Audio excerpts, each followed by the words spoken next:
Right. But if I talk about Black men as a collective, do you remember? Look, it's World War III up in here. Like, girl, no, she did not say that about. But you got to be able to have the conversations without people retaliating, bullying, threatening, being aggressive. Like, let me have my opinion. I mean, it's my opinion. There's 37 million channels on YouTube. If you don't like my opinion, you can. It's 36 other million channels that you can watch. Like, you don't have to watch me.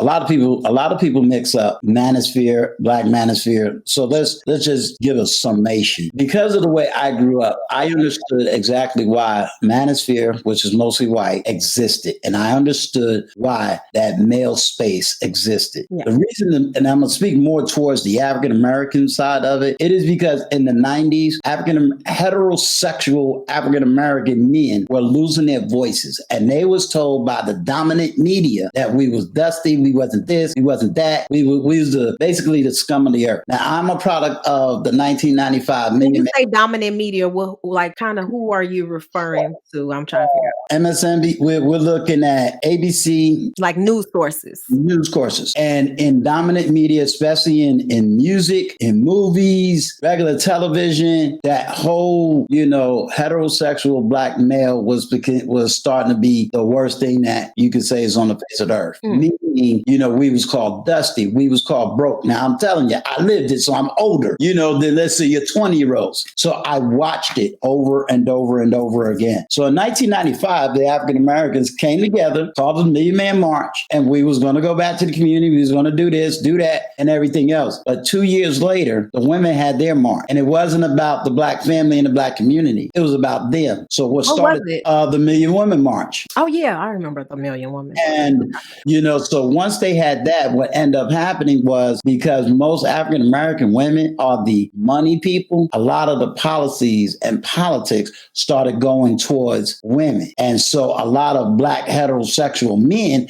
and even white men, they no longer had a voice. They was losing their political power and their political esteem. Now, what made Donald Trump rise to the occasion was because a lot of white men in the manosphere was also more politically astute. And so Donald Trump basically spoke to that voice. Now, I'm not saying I'm a Trumper, but I'm trying to just give you the backdrop philosophy. So because of that, the white manosphere was arguing various situations, and they was arguing mostly dealing with the family court system, which is totally imbalanced. They was arguing about these alimony cases, totally imbalanced, child support cases, totally imbalanced. And a lot of the feminist groups was using statistics back in the 1950s that does not apply in today's times. So where a lot of African Americans separated themselves, males, and created this space called the Black manosphere as it's kind of in the general norm, they was recognizing that from a cultural perspective, right? There's different, there was certain cultural things that was different than what white people was facing. So the Black experience was kind of different than the white experience.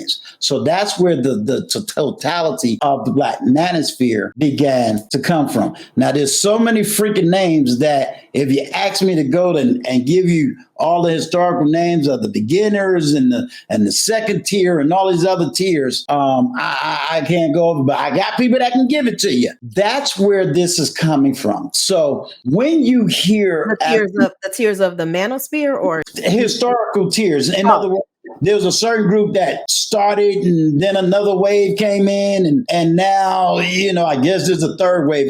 I don't really know all of it to be in and out and really getting it. But what some of the intellectual talking points is about is for 10 to 15 years, Black men has been considered the buffoons, the ignorant ones, the dumb ones, etc. So now a lot of your content is really the reverse of what black men has been receiving. If I asked you right now, name 5 heterosexual black men on TV, daytime television, could you do it? Let me say this though. I don't watch television, to be honest. I mean, not that I don't watch television, but I mean, like, yeah.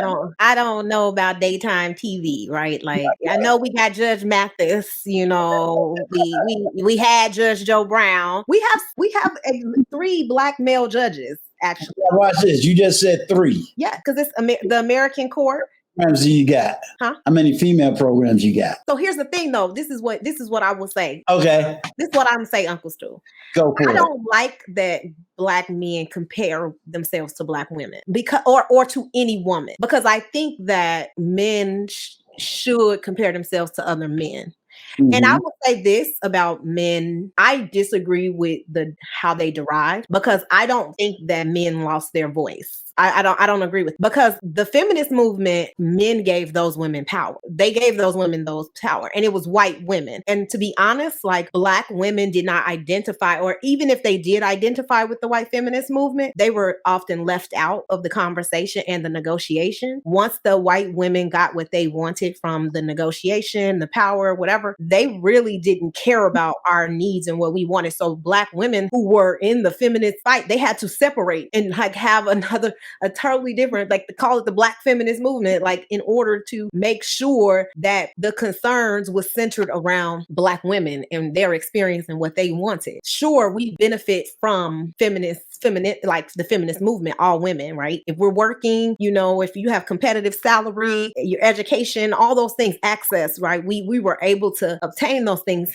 as a result of the feminist movement. Don't get me wrong, but it was literally not, I mean, yes, it was part of, but it didn't stop men from, you know, separation from men, so to say, still obtaining and doing whatever they needed to do in order to excel in society. It never prevented you.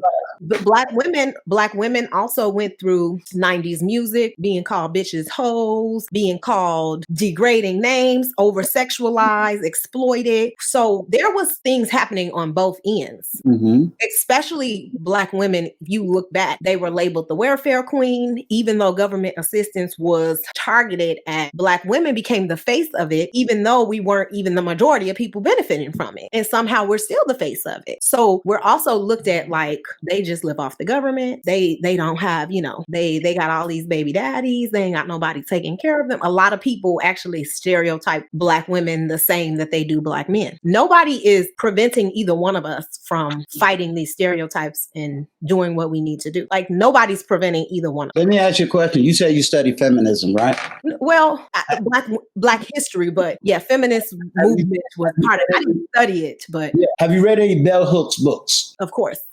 Okay. So you know for a fact, may she rest in peace, but you know, because I got 3 of her books right here. Told you I study feminism. So now, you know that in the 70s, yes, I agree. But do you realize that Bell Hooks did not spin it that way? Are you aware that Bell Hooks spent it where the alphabet community is what we're now dealing with? So what you're not understanding from a political standpoint, it's called the over-policing of African American men. You can right now leave this panel and you can walk into a police station and you can accuse your husband of violation, and he's at work and he will go to jail, and the accusation will destroy his life. And guess what? Even if you're found lying, nothing will happen to you. If me and Shannon Ross did that, we going to jail.